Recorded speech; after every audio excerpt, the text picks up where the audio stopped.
Conta-se que certa vez um famoso sábio da academia, aborrecido e decepcionado com a vida agitada dos grandes centros urbanos, resolveu fazer uma excursão ao campo em busca da alegada sabedoria cabocla, a qual seria o resultado de uma vida rural mais amena e saudável. Não demorou muito e logo ele vislumbrou um camponês vestido a caráter, com roupas rústicas e chapéu de abas largas, sugando o indefectível cigarro de palha. Era um dia claro de verão, de céu azul. O sol estava pino, e o caboclo estava lavrando a terra pacientemente, desferindo certeiros golpes com a sua enxada de cabo longo. Certamente, ele já percebera a aproximação do estranho, que caminhava desajeitadamente na sua direção, tropeçando nos tocos de árvores e assim denunciando a sua condição de homem da cidade, mas fingia que nada vira. Quando chegou mais perto, o sábio da academia cumprimentou o roceiro, que depois de uma demora proposital de alguns segundos, resmungou um monossílabo à guisa de resposta e continuou capinando. O grande sábio, então, perguntou de chofre: será que o senhor poderia me dizer onde está Deus? O caboclo parou de capinar, levantou a aba do chapéu, passou vagarosamente o olhar em todas as direções e finalmente respondeu: olha, meu senhor, onde está Deus eu não sei não, senhor. Mas será que o senhor poderia me dizer onde Deus não está? Na atualidade, onde as descobertas da ciência avançam a passos largos rumo à explicação dos fenômenos da natureza, proporcionando-nos conforto e facilidades nunca antes imaginado pela humanidade até há poucas gerações, encontramos algumas mentes brilhantes e orgulhosas que insistem em apregoar a desnecessidade de Deus, fazendo mesmo apologia à deusa ciência, como se a ciência, a razão e a cultura somente fossem capazes de solucionar todos os problemas existenciais do homem. Nunca o ser humano teve tanto conforto proporcionado pelas conquistas da civilização, e nunca percebeu-se de forma tão clara a grande distância que ainda existe entre as criaturas e as largas disparidades sociais. De que adiantam celulares cada vez mais sofisticados e internet cada vez mais rápida para pesquisar e conversar a longas distâncias, se ainda somos incapazes de perceber e mesmo de falar com aqueles que estão tão próximos de nós, às vezes em nossa própria casa? O benfeitor espiritual Emmanuel, em seu livro Religião dos Espíritos, no capítulo que se chama Meditemos, nos alerta que a Segunda Guerra Mundial é um exemplo de que não bastam a cultura, a ciência e a razão para sanar os males da humanidade. Isso porque todos os povos envolvidos no prélio terrível em que se fez essa guerra, todos os países participantes possuíam grandes avanços tecnológicos, como a imprensa, o cinema, o rádio e o avião.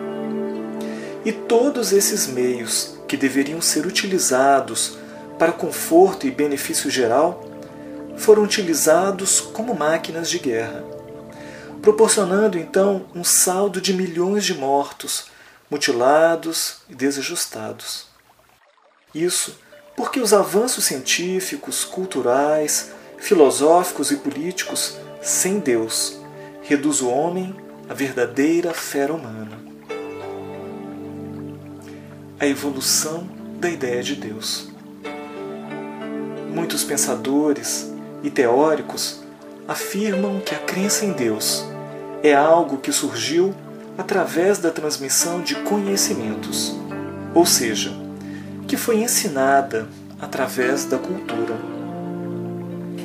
Mas o fato é que se não aprendêssemos sobre Deus como nós o compreendemos hoje, creríamos em deuses, acreditaríamos em deuses com concepções ainda primitivas, como ocorreu no passado da própria humanidade. É algo inato no ser humano crer em algo superior.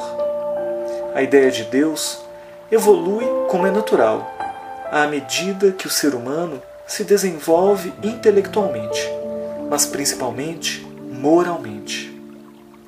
Nos povos humanos primitivos, encontramos a crença em Deus ligada à natureza e também aos fenômenos naturais. Portanto, temos nesta época o Deus Pedra, o Deus Natureza, o Deus Animal, o Deus Sol, o Deus Trovão. Era a forma que a humanidade, ainda muito rústica moralmente e intelectualmente, conseguia conceber a Deus. Depois, encontramos os diversos deuses mitológicos das culturas antigas, até que surgiu a compreensão de um Deus único. No Antigo Testamento, encontramos Deus antropomórfico, como o Senhor dos Exércitos, um Deus com sentimentos humanos, que era capaz de se irar, de punir, que se equivocava e que ainda por cima tinha preferências entre suas criaturas. Com João, o apóstolo amado, encontramos a compreensão sublime de que Deus é amor. Mas coube a Jesus trazer a definição mais sublime, sendo Deus o Pai. Nunca, antes de Jesus, alguém havia se referido a Deus como um Pai. Um Pai amoroso, supremo, bom, perfeito, justo e sublime.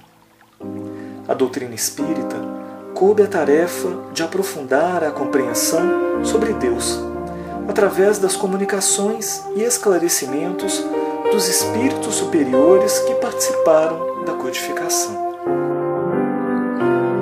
Deus e Espiritismo.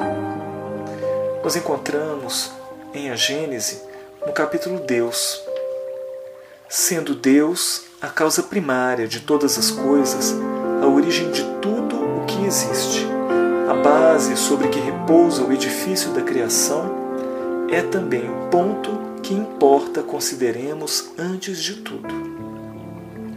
A doutrina espírita é o Consolador prometido por Jesus. Veio no tempo programado para fazer lembrar tudo aquilo que ele havia ensinado, esclarecer e complementar de forma clara e inequívoca as leis divinas.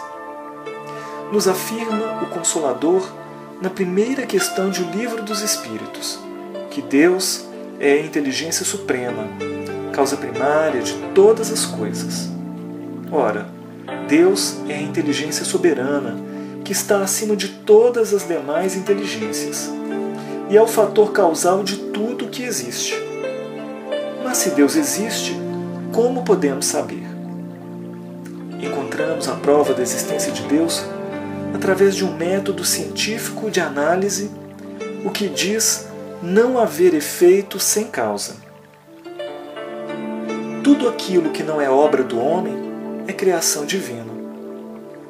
Muitos cientistas contestam essa afirmação, justificando que o universo e mesmo a vida são produtos do acaso. São a combinação aleatória e propícia de diversos fatores que gerou o universo e a vida como nós os conhecemos. Porém, lembramos Voltaire, filósofo francês, que afirmou ser o acaso a causa ignorada de um efeito desconhecido. O acaso é, na verdade, a combinação de fatores causais que não se conhece ou que não se compreende. As leis que regem tanto o macrocosmos quanto o microcosmos são leis inteligentes. A inteligência é um atributo, uma qualidade inerente a algo ou alguém inteligente. Logo, um efeito inteligente somente pode ter uma causa inteligente, que é Deus. Na questão de número 13 de O Livro dos Espíritos, encontramos os seguintes atributos de Deus. Deus é eterno. A eternidade é um conceito que nos fala sobre um tempo que não tem início e que não terá fim. Logo, Deus sempre existiu no infinito do tempo. Deus é imutável. Deus é sempre o mesmo, não se altera, pois que Deus é perfeito, logo não há mudança. Deus é imaterial. A natureza de Deus difere de tudo o que chamamos matéria. Deus é único. Toda a ordem que rege o universo se deve a uma unicidade de propósitos que vem de Deus. Deus é todo-poderoso. Deus é todo-poder, pois que é a inteligência suprema, superior e causa primária de tudo. Deus é soberanamente justo e bom. A superior justiça e bondade de Deus se revelam na sabedoria providencial das leis divinas. Os atributos de Deus são muitas vezes difíceis de serem compreendidos por nós em nosso atual grau de desenvolvimento espiritual e intelectual. Pensemos a respeito de alguns desses atributos em relação aos nossos referenciais. Deus é eterno, imutável e imaterial. Como compreender o que é eternidade se nossa noção de temporalidade é limitada? Nosso ponto de relação com o tempo é composto de períodos extremamente curtos em relação ao tempo cósmico. O que dirá então em relação à eternidade? Como compreender o que é imutável se estamos ainda em evolução e, por isso, somos seres em transição? Mesmo do ponto de vista material, tudo nosso é mutável. Nosso corpo está sempre em mudança. Nossos cabelos e unhas crescem. Nossos corpos envelhecem e alteram-se ao longo da vida. Como pensar em algo imaterial se todas as referências que temos são materiais? Existem formas de manifestação da matéria, já descoberta pela ciência terrena, que ainda assim são de difícil compreensão. Temos nos neutrinos uma forma de matéria diferente. Os neutrinos são partículas de matéria, destituídas de carga elétrica, de massa e de campo magnético, e que incessantemente bombardeiam a Terra, sem que tenhamos a menor percepção deste fenômeno. Se até o que é matéria ainda está sendo desvelado agora pela ciência, o que dirá desvelar o que é imaterial? No dizer dos benfeitores espirituais que participaram da codificação, na questão de número 10 do Livro dos Espíritos, a grande dificuldade em compreender a natureza íntima de Deus se deve ao fato de que ainda nos falta um sentido. E na questão de número 610 do Livro dos Espíritos, os benfeitores nos dizem que Deus criou o homem para conhecê-lo. A espécie humana foi criada para conhecer a Deus. Temos condição de, pelo esforço, estudo, busca e introspecção, conhecer a Deus. O apóstolo João nos diz que ninguém jamais viu a Deus. Ninguém jamais viu a Deus porque ninguém em nosso estágio evolutivo é capaz de ver a Deus. Porque para vê-lo é necessário ter olhos para isso. Olhos puros, preparados para enxergar o bom, o belo, o puro, o sublime, o transcendental. O bem em tudo e em todos. Algo que somente será possível quando atingirmos a depuração e elevação espiritual, condizente com a de espíritos puros na escala de evolução espiritual. Deus em nós. Na primeira epístola de Paulo aos Coríntios, no capítulo 3, versículo 16, nós lemos: Não sabeis que vós sois o templo de Deus e que o Espírito de Deus habita em vós? Deus está em tudo, em todos os lugares. Todos estamos imersos em Deus. Tudo que existe no universo existe em Deus, está nele contido. Se Deus criasse algo que estivesse fora dele, Deus então seria finito. Mas se estamos em Deus, será que podemos ter uma experiência de integração? Podemos ter contato com Deus? A resposta é sim. E o único local possível é em nosso íntimo, em nosso mundo interior. Este o lugar onde Deus pode ser encontrado. Santo Agostinho, em sua obra Confissões, diz que se ninguém me pergunta que é Deus, eu sei. Mas se me pergunta, eu já não sei. Para nos mostrar então que não é pela razão, pelo raciocínio que chegaremos a Deus, mas pelo sentimento. E é o próprio Santo Agostinho que, séculos depois, participando da pleiade de espíritos que ditaram a codificação, diz no Evangelho segundo o Espiritismo, no capítulo 27, intitulado Pedi e obtereis. E ele nos diz que a prece nos leva ao atalho que conduz a Deus. Isso porque através da prece, cujo vigor e energia da mente e dos sentimentos se eleva a Deus com profundidade e sublimidade, podemos senti-lo pela aquisição de vibrações superiores, pela ligação que se estabelece, pela permeabilidade que se faz diante dele. É o arrebatamento da entrega, neste ato de humildade que fazemos diante da prece. Esta experiência de encontrar a Deus interiormente é das mais sublimes que possamos desejar.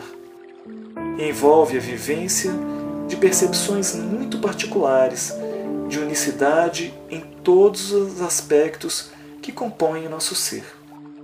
Aspectos físicos, mentais, emocionais e espirituais. As leis divinas como caminhos para Deus.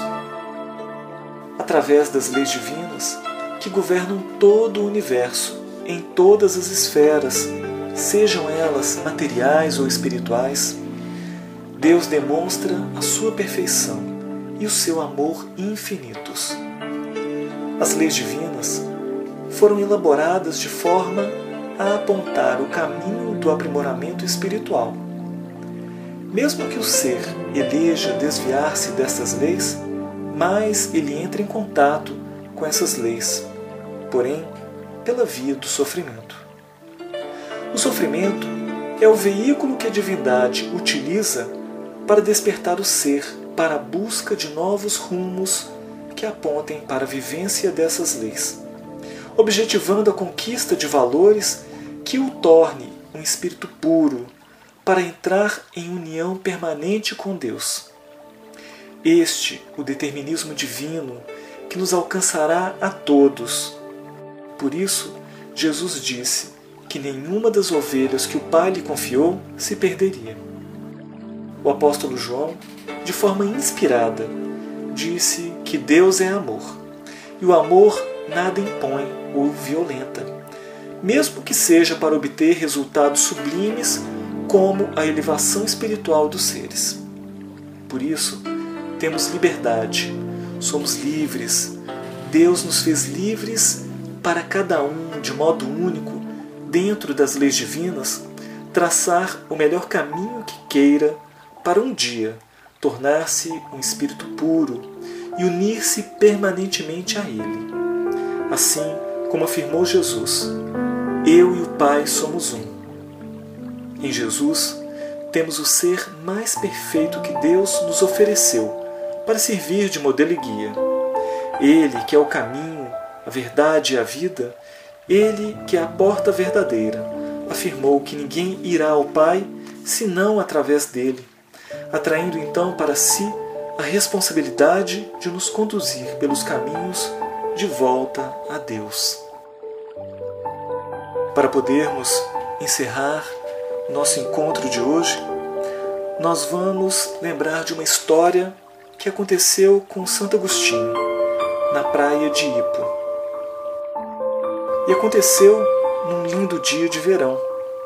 Santo Agostinho estava andando sozinho pela praia. O sol brilhava no oceano e a areia branca. De vez em quando, uma gaivota voava no céu ou tirava um voo rasante das ondas. Pequenos flocos de nuvens macias flutuavam no azul do céu, e o sussurro das águas era um único barulho. O solitário homem refletia profundamente sobre um assunto que nem ele, que era um dos homens mais sábios, poderia entender. Ponderava sobre os atos de Deus, tentando ver o interior de seu significado oculto. Lutava para compreender o plano divino por trás dos acontecimentos, e o seu coração se enchia de frustração e angústia, por não conseguir encontrar explicações claras. De repente, ele se aproximou de um menininho que cavava um buraco na areia.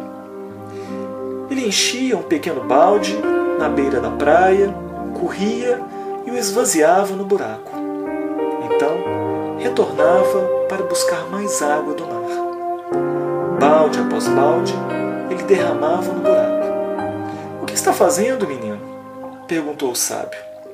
A criança não mostrou nenhuma surpresa com a pergunta, nem mesmo ergueu a cabeça.